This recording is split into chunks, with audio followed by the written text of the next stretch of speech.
이어지는 시간에서는 국내와 해외 이슈 자세히 다뤄보겠습니다. 추동훈 기자와 함께합니다. 기자님 안녕하세요. 네, 안녕하세요.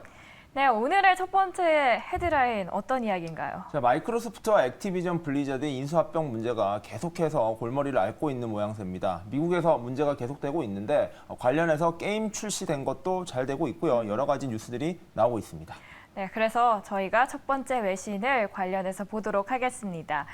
Microsoft Activision Blizzard deal temporarily blocked. 마이크로소프트와 액티비전 블리자드의 거래가 일시적으로 중단됐다라는 헤드라인입니다. 킥박스 바로 볼까요, 저희? 일단 블리자드는 최근에 출시한 디아블로의 판매 호조로 주가가 상승세를 타고 있었습니다. 디아블로는 출시 5일 만에 8천억 원 넘는 판매를 돌파해서 블리자드 역사상 최고의 오프닝을 기록하기도 했는데요. 그런데 이번에 캘리포니아 연방법원은 마이크로소프트의 블리자드 인수를 중지시켜달라라는 FTC의 요청에 승인을 했습니다.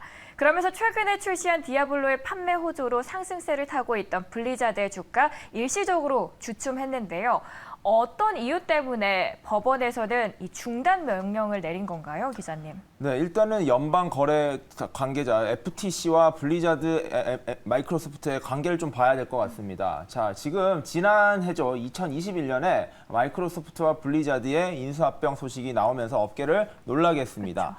게임 업계에서는 가장 큰 규모의 M&A였고요. 이로 인해서 거대 공룡이 탄생할 수 있다. 또는 마이크로소프트가 소프트웨어 기업으로서 활약을 해왔었는데 이제 게임 산업에서도 그 영향력을 정말로 극대화할 수 있겠다라는 보도가 나왔었습니다. 하지만 이 두 기업의 인수합병 여러 규제 기관에 의해서 지금 막아지고 있다라고 보시면 될 것 같은데요. 아무래도 독과점 관련 이슈라고 보시면 될 것 같습니다. 이 경쟁법을 저촉하는 둘의 합병에 대해서 규제 기관에서는 조금 더 타이트하게 상황을 살펴보겠다라고 나온 것인데요. 자, 연방거래위원회 FTC입니다. 여기가 원래 칼날을 잘 휘두르는 걸로 미국에서 이름이 나여 있습니다. 테슬라나 메타 같은 경우에도 이 FTC와의 갈등 때문에 여러 차례 곤욕을 치렀었는데 이번에는 마이크로소프트와 액티비전 블리자드 두 기업이 인수합병을 놓고 이 규제의 싸움 계속하고 있습니다. 자, FTC의 요청이 있었습니다. 이 둘의 인수합병 그대로 뒀다면 16일 날 마무리가 되는 만큼 이 전에 이 거래를 중단시켜달라는 가처분을 신청한 겁니다. 자, 법원은 이를 수락했습니다. 자, 이러한 것에 대해서 마이크로소프트 대변인 같은 경우에도 예상됐던 명령이다. 좋다. 이제 사건 해결을 위해서 우리도 신속하게 움직이면서 대응에 나서겠다라는 입장을 밝혔습니다. 즉, 마이크로소프트 측에서도 이러한 법원의 인용 결정이 나올 것이다라고 어느 정도 예측을 했다라고 보시면 될 것 같고요. 일단은 인수합병의 최종 절차를 조금 더 보류시켰다, 시간을 좀 끌어줬다라는 것이 업계의 평가입니다. 급하게 결정할 사안이 아니라는 것이고요. 양측의 입장을 충분히 듣고 이러한 진행에 합리적인 판단을 하겠다라는 것이 법원의 분위기라고 보시면 될 것 같고요. 먼저 마이크로소프트와 액티비전 블리자드는 16일까지 현재 상황에 대한 회사의 입장을 소명해야 됩니다. 그리고 20일까지 FTC는 그에 대한 대답을 해야 하고요. 이러한 심리기일이 아마 22일에서 23일께 열릴 예정이라고 합니다. 자, 양측의 치열한 공방이 예상되고 있습니다. 자, FTC는요. 두 기업의 인수합병으로 인해서 게임 업계는 물론 소프트웨어 시장 전반적으로 독과점 이슈가 발생할 것이고 경쟁사들에겐 큰 위협이 될 것이다. 이게 결국에는 소비자들의 선택권을 침해하는 문제로 간다라고 입장을 주장할 예정이고요. 반면에 마이크로소프트와 액티비전 블리자드는 두 기업의 시너지를 극대화해서 기업의 이익을 내겠다는 이 사기업의 논리상 큰 문제는 없다. 그리고 업계에 미치는 영향을 최소화하기 위해서 여러 가지 안전장치들을 마련하고 양보를 하겠다라는 입장입니다. 자, 그렇다 보니까 과연 양측의 입장 어떻게 대치될지 어떤 결론으로 귀결될지 좀 봐야 될 것 같고요. 현재 영국과 미국, EU 세 곳에 대한 이러한 인수합병 승인 여부가 남아 있었습니다. 이와 관련해서 먼저 EU 같은 경우에는 조건부로 승인을 했습니다. 두 기업의 인수합병 문제가 없다라고 판단을 했고요. 문제는 4월 달에 영국에서는 두 기업의 인수합병 문제가 있다라고 이미 결론을 내렸습니다. 인수를 불허했다라는 것인데요. 이에 대해서 마이크로소프트와 액티비전 블리자드는 항소를 하고 있는 상황이고 영국의 상황 역시 현재 진행형입니다. 자, 이와 더불어서 미국에서도 여전히 해결책이 나오고 있지 않은 상황, 이 두 개의 국가에서 과연 마이크로소프트와 블리자드가 좋은 좋은 결론을 낼 수 있을지를 한번 살펴보는 게 중요할 것 같습니다. 관련된 기사가 하나 있어서 하나 더 보도록 하겠습니다. 액티비전 블리자드는 마이크로소프트가 필요 없을지도 모른다라는 헤드라인입니다. 디아블로의 매출을 보세요라는 제목인데요. 엄청난 판매량을 기록했나 봅니다. 직접 하기도 하셨나요? 뭐 디아블로 시리즈는 이게 아무래도 게임을 좋아하는 남자분들이라면 잘 알고 있는 게임이기도 합니다. 이 블리자드의 대표작이기도 하고요. 이렇게 마이크로소프트가 인수하려는 이유 중에 하나, 이렇게 대표적인 게임을 가지고 있는 액티비전 블리자드의 매력 때문입니다. 저도 중고등학교 때 디아블로 2라는 게임을 하면서 밤을 새본 적이 정말 많았었는데요. 이번에 출시된 최신작은 디아블로 4입니다. 4편이라고 보시면 되는데 이 게임의 인기가 초반부터 아주 뜨거운 기세를 보이고 있다라면서 일부 기사에서는 지금 제목처럼 디아블로를 가지고 있는 이 블리자드 입장에서 굳이 마이크로소프트와 인수합병 이렇게 힘들게 할 이유가 뭐가 있냐라고 자신감을 엿보였다라고 보시면 될 것 같은데요. 자, 출시 일주일이 막 지났습니다. 그 일주일간 실적이 나왔는데 매출이 6억 6,600만 달러를 기록했습니다. 666이라는 숫자가 들어가 있고요. 이 게임에 악마가 나온다는 거 조금 재미있는 부분이기도 한데요. 하나로 8,550억 달러를 벌어들였습니다. 2023년에 출시된 모든 공포 영화를 다 합쳤는데요. 이 출시된 모든 공포 영화의 매출액의 총액이 이번에 나온 디아블로4의 실적보다도 낮다고 합니다. 그만큼 이번 게임이 시장의 반응 뜨겁다라고 보시면 될 것 같고요. 지난해 같은 경우에는 액티비전 블리자드의 최고 매출 게임은 역시 대표작이죠. 콜 오브 듀티 모던 워페어 2였습니다. 이 게임 역시 10일 만에 10억 달러를 벌어들였는데 이번 디아블로4의 기세 또한 그 못지않게 매우 뜨겁다라고 보시면 될 것 같고요. 사실 디아블로3라는 게임이 기대에 비해서 조금 저조했다 보니까 디아블로4도 어떤 결과를 가져올 것인가, 특히 인수합병 이슈로 큰 어려움을 겪고 있는 이 블리자드에게 위기가 다시 오는 게 아니냐라는 우려가 있었는데 그러한 위기를 보기 좋게 불식시켰다라고 보시면 될 것 같습니다. 자, 구체적인 판매량 자체는 밝히지 않았는데요. 가장 많이 판매했던 게임 대표적으로 월드 오브 워크래프트 어둠 땅이라는 게임이 370만 장을 출시 첫날 팔한 적이 있습니다. 이번 게임 역시 워낙 인기가 있다 보니까 그에 못지않게 많이 판매가 되지 않았을까라는 시장의 추정치도 있는 상황인데요. 자, 블리자드가 좋은 게임 실적을 내면서 자신감이 붙어 있지만 주가의 흐름은 좋지는 않습니다. 아까 말씀드린 대로 인수합병 문제가 여전히 발목을 잡고 있다라고 보시면 될 것 같은데 이러한 좋은 게임의 출시가 됐음에도 불구하고 계속해서 블리자드의 주가 흐름이 지지부진할지 또는 이러한 인수합병 문제가 잘 마무리되고 이 디아블로4의 글로벌 흥행이 계속된다면 더욱더 좋은 주가 흐름을 보일지도 한번 지켜보는 것이 좋을 것 같습니다. 저는 사실 뭐 스타크래프트나 배틀그라운드 정도밖에 안 해봤거든요. 근데 새벽까지 해보셨다고 하니까 저도 집 가는 길에 한번 해보도록 하겠습니다. 이번에 해외 이슈 다뤄드렸고요. 국내 이슈로 함께 넘어가 볼까요? 첫 번째 기사 연합뉴스에서 나왔다고 합니다. 제목은 취업자 35만 명 증가 선박이라는 키워드입니다. 키포인트 바로 보겠습니다. 취업자 수가 2달 연속으로 35만 명 이상 증가했다고 합니다. 상당한 수준의 기저효과가 있음에도 외부 활동이 늘어나면서 고용시장이 선방하는 모습인데요. 다만 제조업이나 건설업 등 영역이 부진을 면치 못하고 있는 부분도 있습니다. 어떻게 지금 상황이 이어지고 있을까요? 자, 오늘 가져온 데이터는 고용지표입니다. 이제 국내 고용지표가 어떻게 흘러가느냐, 금리 결정에 굉장히 중요한 숫자들이라고 보시면 될 것 같은데요. 일단 취업자 수 자체는 35만 명이 늘어나면서 긍정적으로 평가받는데 조금 부진하고 아쉬운 거, 청년층의 고용률은 1.4만 명이 떨어졌습니다. 이 부분이 좀 아쉽다라는 결과라고 보시면 될 것 같은데요. 자, 14일 통계청이 발표를 했습니다. 보시면은 취업자 수가 2달 연속 35만 명을 돌파했다라고 발표를 했는데요. 고용 시장이 강하게 가고 있다는 것, 경제 안정성 측면에서는 나쁘지 않다라는 것인데 이 금리 부담이나 인플레이션 부담적 측면에서는 강한 고용은 항상 문제가 될 수 있다는 것도 한번 체크해 보시면 좋을 것 같고요.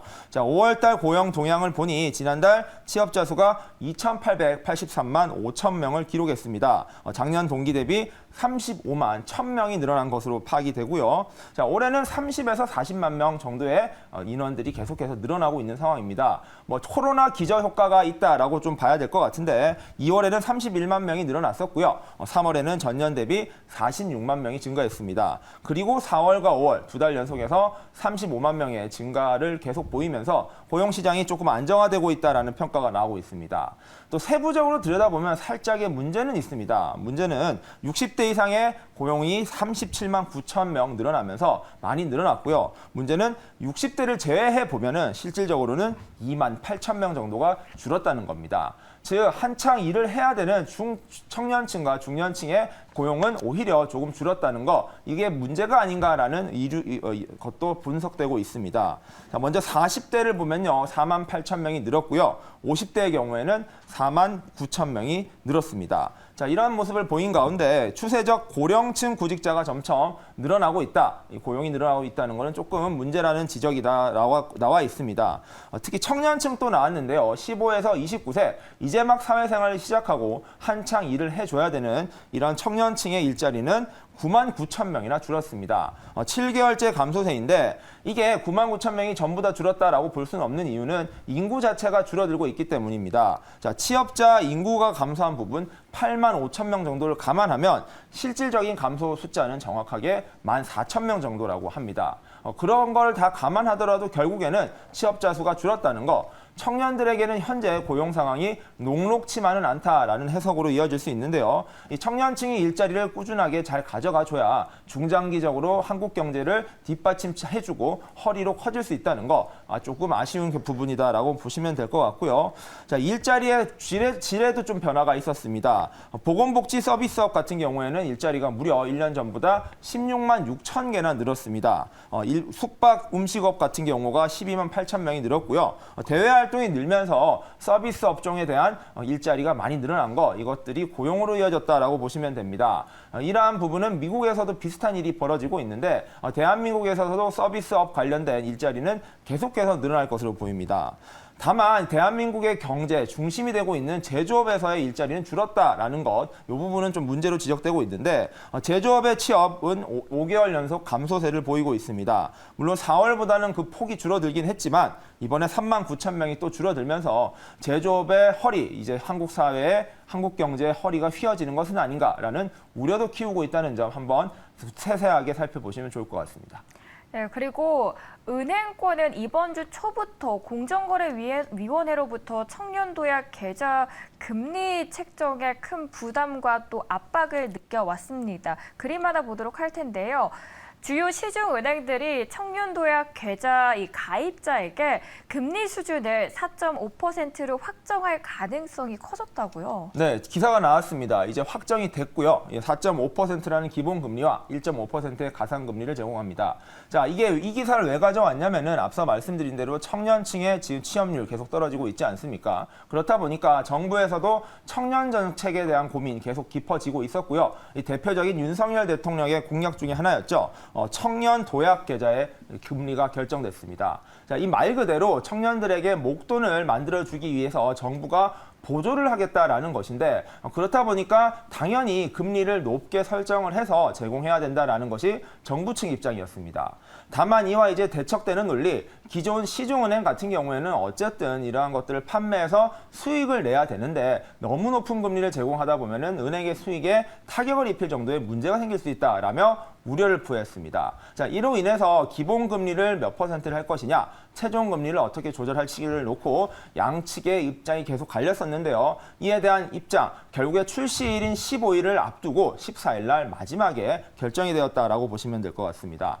자, 기본금리는 4.5%로 정리가 됐습니다. 이와 더불어서 가상금리는 1.5%가 됐는데요. 가상금리 같은 경우에는 각종 상품이나 은행의 제휴, 그리고 실질적인 소득 수준에 따라서 조금씩 바뀔 수 있다는 거 한번 체크해 보시면 좋을 것 같습니다. 자, 매달 70만 원 한도 내에서 자유롭게 납입을 할 수 있고요. 납입금에 비례해서 정부 기여금이 지원되는 방식입니다. 자, 이자 소득은 비과세로 제공되기 때문에 정부에서는 이러한 저축 상품에 최대한 금리를 적용하고 비과세까지 적용한다면은 최대 7에서 8%의 금리가 제공되는 것이다라고 이야기를 하고 있습니다. 자, 최대한 잘 맞춰서 만든다면은 목돈이 무려 5천만 원 가량을 5년 만에 만들 수 있다라는 것이 정부 측의 설명인데요. 어쨌든 청년들을 위해서 만든 정책인 만큼 이러한 정책들이 잘 가져갈 수 있을지는 좀 살펴봐야 될 것 같습니다.